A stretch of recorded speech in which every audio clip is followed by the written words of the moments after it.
So, welcome to another tutorial video on the LSB channel. Today we are learning about Corvettes. Now, Corvettes are a very unique ship, a midway between starship and freighter that is still relatively new to the world of No Man's Sky, and I am here to get all you starters, and even people who might be later, into getting your Corvette up off the space station and into the known galaxy. Let's start with step 1.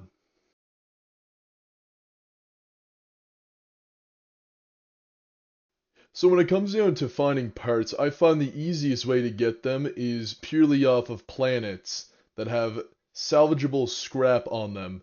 Now, you can find these indicators when you are going to a planet and you scan it. Now, you do not have to land on said planet or discover it. If it is already discovered by someone else, or you just scan it from in space, you will see the full list. And as long as it has salvageable scrap and it looks like this, then you should be all good to go.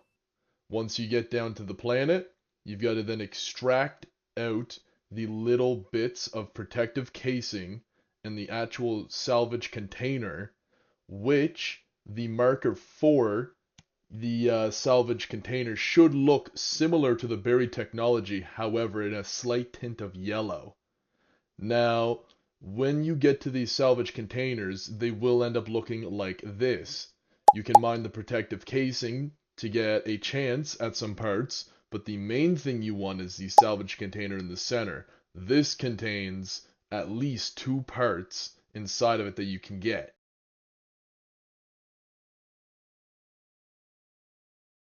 So now you've made it to the constructing phase. Good job. Takes a hot minute to get here.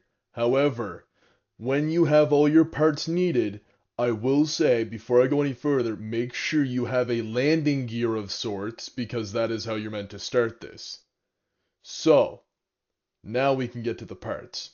As I said previously, you must start with a landing gear of sorts. That is the only way that it'll allow you to start building, and a lot of people tend to get confused on this part.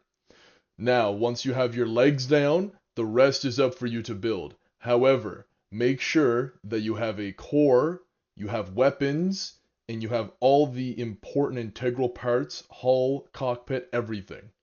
Once you have all that down, you should be good to design the rest as you please.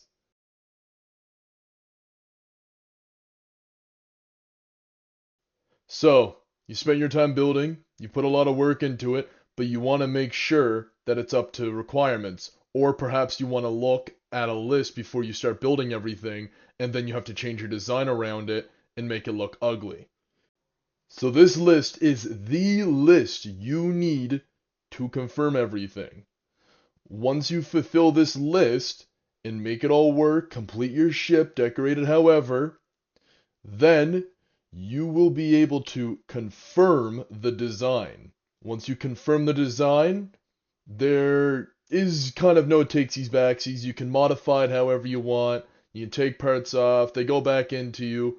However, one disclaimer out there, do be careful when taking parts off, because if your inventory is full, there is a potential chance that you will not be refunded the part. So make sure your inventory is completely empty before crafting.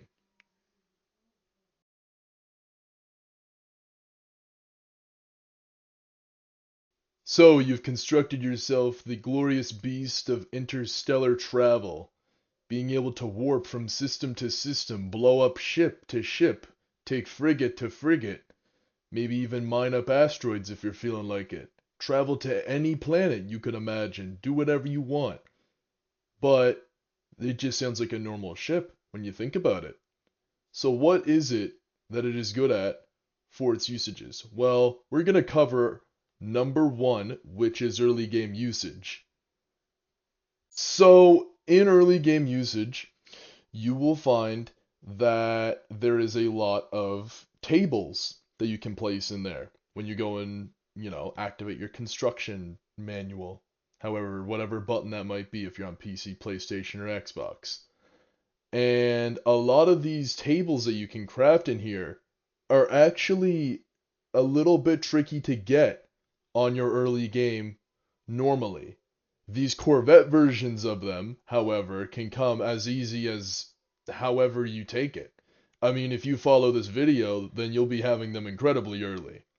Now, with these tables comes refineries, food processors, crafting stations, all types of things that you can use, even, I believe, farms, yes. So, if I was to use this early game, I would be very, very, very well set off. I only learned about it, unfortunately, later down the road when I got my first Corvette. But tables aside, the utilization of this ship comes more than just its interior, but rather in its warping. So you'll notice that when you go to confirm it, its damage is low, its shield strength is low, and its maneuverability is low.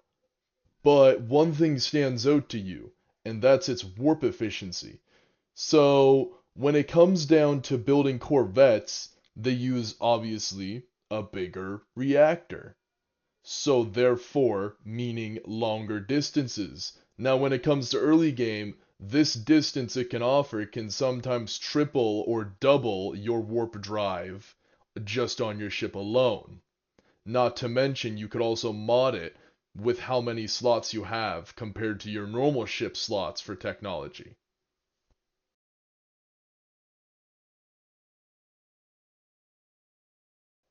Now, what if I told you there was more to all these fine accessories? One of them being planetary dropping without having to land. Now, the way you would go about this is looking to the opposite side of the, I guess, hatch, and you will see a little button that sends you down to the planet. And there's a little beacon that'll warp you right back up from the same position. Now, to do this, you need to get up out of your chair by toggling the action button to pull up, obviously, your photo mode, your emotes, your settings, all that. You pull that up, and then you can see a get off the seat. Now, when you get off the seat, you can move inside of it however you wish. Now, once all is said and done, you can consider yourself on the planet and be able to move however you feel without even needing to bother about launch fuel. Hopefully that was a little bit helpful for you guys. I know some people, if they don't have uranium, don't like making launch fuel. I hated it personally, so I understand how that feels. And honestly, I think this is a pretty solid tip. Another special perk of this, and it's kind of less useful, more kind of cool and aesthetically pleasing, or more an accessory. And it's being able to jump out into space by clicking that hatch button I had brought up earlier.